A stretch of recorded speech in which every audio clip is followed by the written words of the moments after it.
Hola, ¿cómo están? Bienvenidos a Royumi, yo soy Carmen. Y yo soy Pablo. Y en este canal hablamos sobre Japón y hoy no es la excepción. Hoy les vamos a hablar de cómo Japón se convirtió en la punta en la fabricación de microchips y semiconductores. Y bueno, ya en estas alturas no es ningún misterio para nadie de que Japón tiene muchísimas cosas tecnológicamente avanzadas a nivel mundial, digamos. Es altamente competitivo. Hablamos desde cuestión de videojuegos con compañías como la Nintendo o como Sony, que además hace otro tipo de electrónicos, con automotrices como la Toyota, etcétera, ¿no?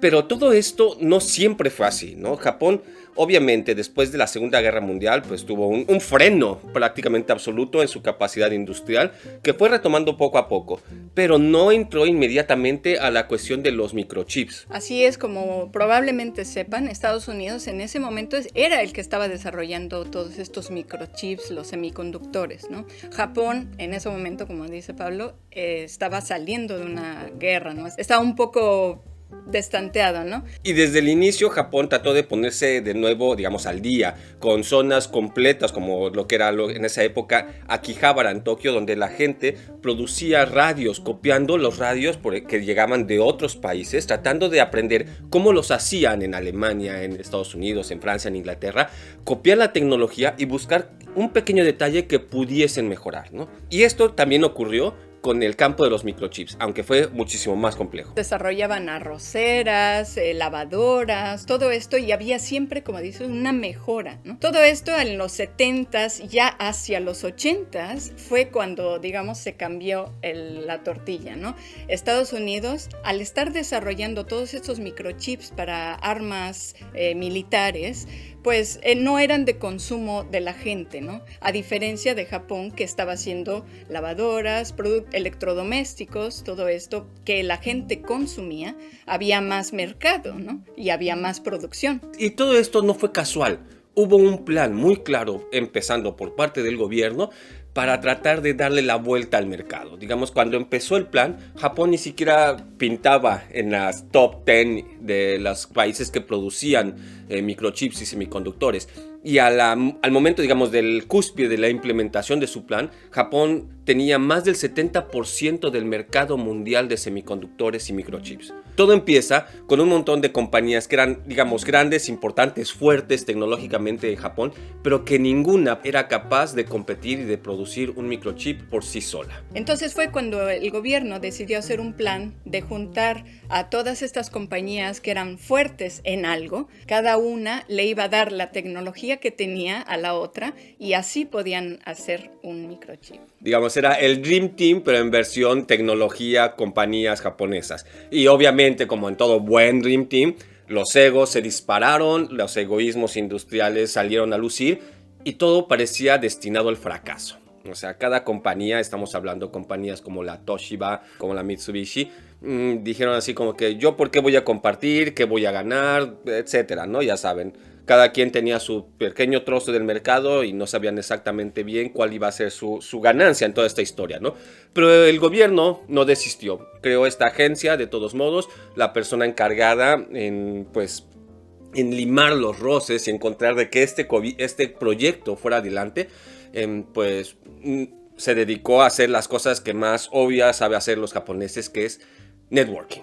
Empezó a hablar con unos, invitó a tomar a otros, invitaba a cenar a dos más y empezó a intentar de hacer un poquito de matchmaking y hacerles ver, literalmente, que había una ventaja en todo esto, ¿no? También abrieron campo a las empresas extranjeras a que hicieran ahí, digamos, desarrollaran en Japón su tecnología, ¿no?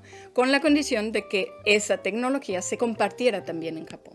Así es, un poco de lo que se está acusando ahora en China, eso también ocurría un poco en Japón. O sea, si una compañía de Estados Unidos quería venir a producir microchips a Japón, tenía que asociarse con una compañía japonesa y la tecnología que estuviera produciendo en Japón la tenía que compartir con esa compañía japonesa, libre de licencias.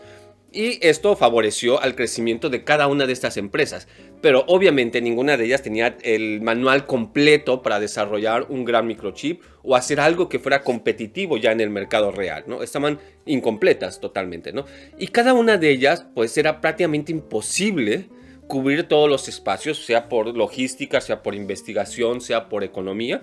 Y es donde jugó un papel muy importante el gobierno, ¿no? Les dijo, ¿saben qué? Vamos a sentarnos realmente. Hizo un Dream Team en el que les dijo, yo voy a poner el dinero, les voy a comprar todos los productos y desarrollos que hagan que sean un fracaso, o sea, no van a tener ningún problema.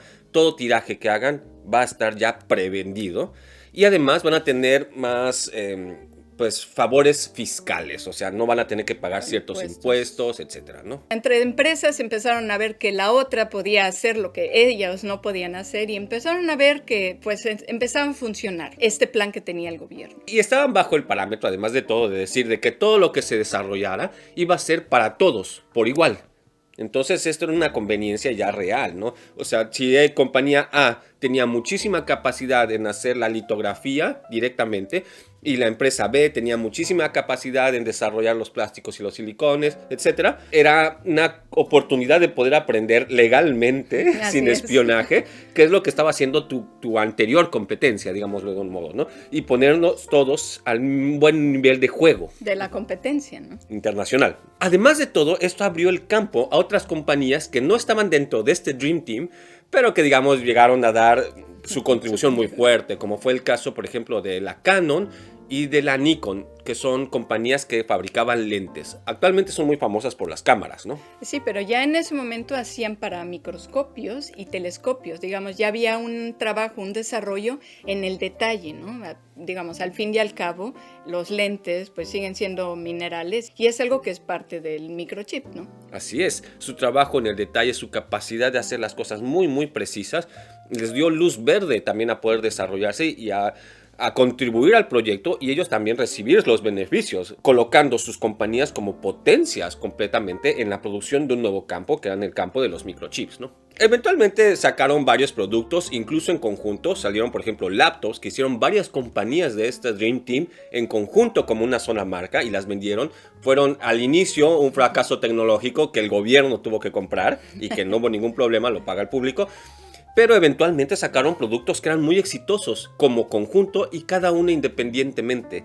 Obviamente llegó un momento en el que pues, el sueño termina, se acaba el proyecto y cada una de ellas se llevó una parte del proyecto en el sentido de se repartieron literalmente en forma justa. Todos tenían acceso a todo el conocimiento que desarrollaron, a todo el avance que desarrollaron en conjuntos durante el proyecto, ¿no? Sí, es decir, se repartieron la maquinaria, la tecnología, el material, las fábricas, todo. E incluso después de terminado el proyecto, quedó todavía un poco el impulso de la buena voluntad. Varias compañías siguieron trabajando juntas, siguieron compartiendo información de mercado y esto empujó muchísimo la tecnología del microchip y los semiconductores en Japón a ponerlos, como les decíamos al inicio, al 70% del mercado mundial. Actualmente se habla mucho como si Japón hubiese desaparecido del campo de los microchips, como si no fuese competitivo porque ya no está desarrollando por sí mismo microchips en conjunto o porque ciertas plantas o ciertas partes de las compañías como de Toshiba que hizo la parte de los microchips los vendió a una compañía en Taiwán, etcétera, que están surgiendo compañías en Taiwán, en Corea, en China, pero no es totalmente cierto el sentido de que haya desaparecido, simplemente se ha ido transformando. Obviamente ya no tiene esa supremacía, ¿no?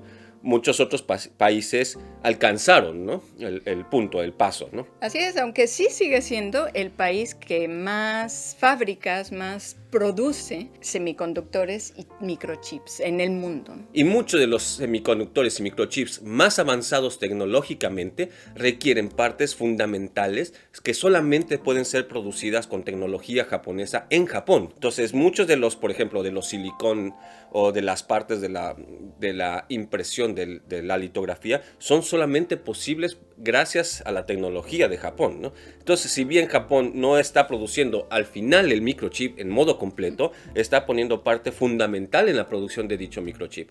Así es, como los cimientos, ¿no? La parte, el core del microchip. Y es por esto, y mucho más también, de que la tecnología en Japón en ese sentido se hizo mucho más barata, como decía Carmen al inicio. Empezaron a producir muchos de estos electrónicos de consumo y lograron bajar el precio a un punto en el que prácticamente ninguna empresa en ningún otro lado del mundo podía competir. Sea un poco porque el gobierno compraba los errores y las compañías tenían la libertad de poder experimentar sin tanto temor de irse a la bancarrota, básicamente. Y sea también porque las compañías estaban trabajando en conjunto, no había una una competencia desleal entre ellas, ¿no? Y bueno, queríamos también platicarles un poco esto, sin demasiados detalles en nombres, en qué compañías, porque tampoco queremos hacer comercial a ninguna compañía, porque no creo que sea algo extraordinario de cada compañía, sino fue el logro extraordinario de trabajar en equipo y que creemos, sinceramente, que es posible realizarse en cualquier país, en cualquier comunidad, ¿no?